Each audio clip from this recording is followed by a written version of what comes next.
I hope you all are having a great day, a blessed day, a marvelous day, whatever time of day it is when you see this. I want to talk about people pleasing because people pleasing has never gotten me anywhere. It has just left me with a dysfunctional life, not knowing my self worth, uh, with anxiety. I think I covered the main ones. Yeah, all shifting myself to appease others. Now, when I was a kid, I asked a lot of questions. I needed to know things, so I would ask. I would go to the adults and I would ask. They're supposed to tell me. They're supposed to know everything. You're the adult. But when I would ask the hard questions, it was either, um, why are you asking that? Or you ask too many questions. I heard that a lot when I was a kid. You ask too many questions. Or like if I was asked my mom, where are we going? Going to see a man about a horse. I was really nosy when I was a kid. So when after so many times of being told you ask too many questions, I started to dial it back a little bit.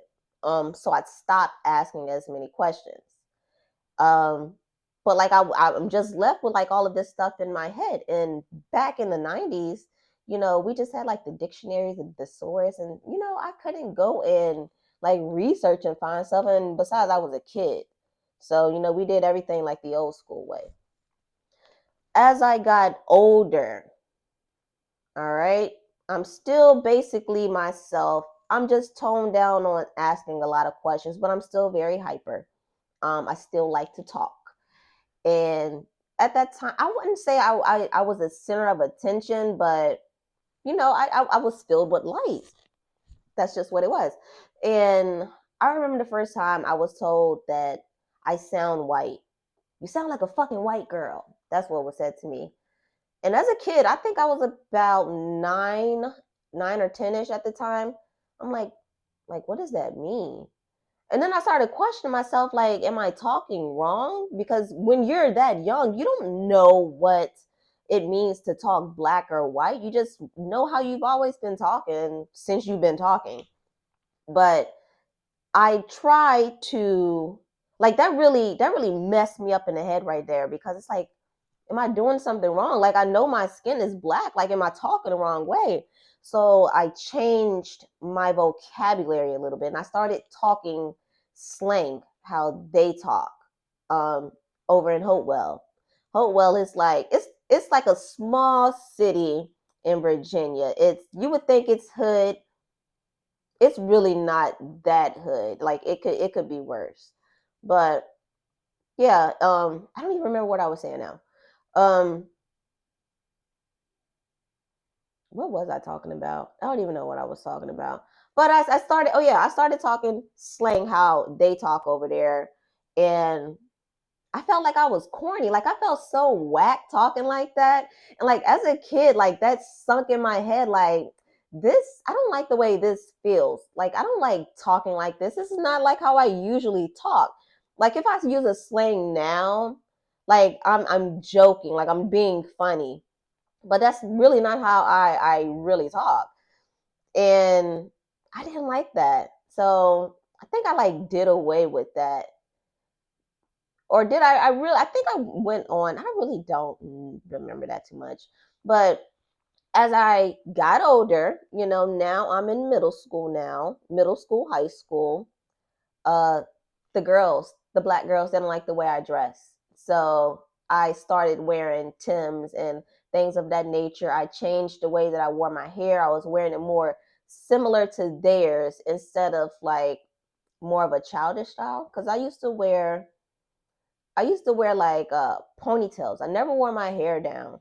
I used to wear ponytails and pigtails, like super childish. But I started to change my hair because I started getting picked on for things like that. Constantly molding myself, losing who I really am. And then when I went to high school, I had a lot of friends.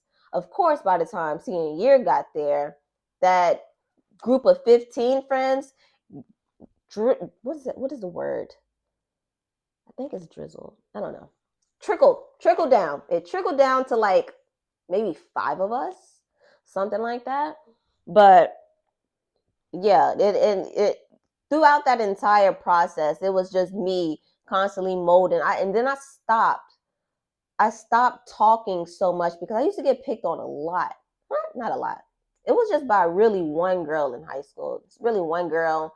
And then she had a group of friends. They all followed her. So it was just that group that used to pick on me and my friends because we didn't talk like them.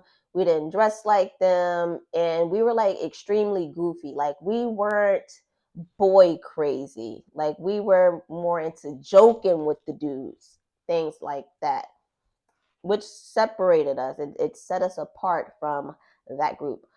Um, but yeah, moving forward, like as I got older, like I'm realizing like I really don't know how to think for myself because I had got into a super long term relationship. So I became that.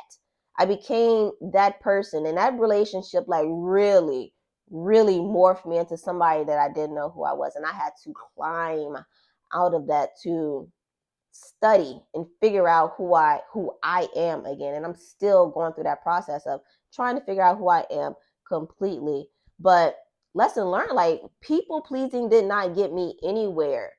Like I legit sank into a depression because I just didn't know where I had fit in. It's just like now I really don't have a group of friends.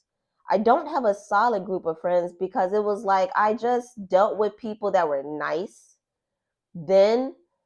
But as we grew into adults, I started to see that those people aren't the nice teenagers, the nice preteens that they were in school. But I was still holding on to that relationship, those friendships, just wanting to still like have something, say that I have friends. But in reality, looking at it now, at that I'm 35 years old, those people were not my friends.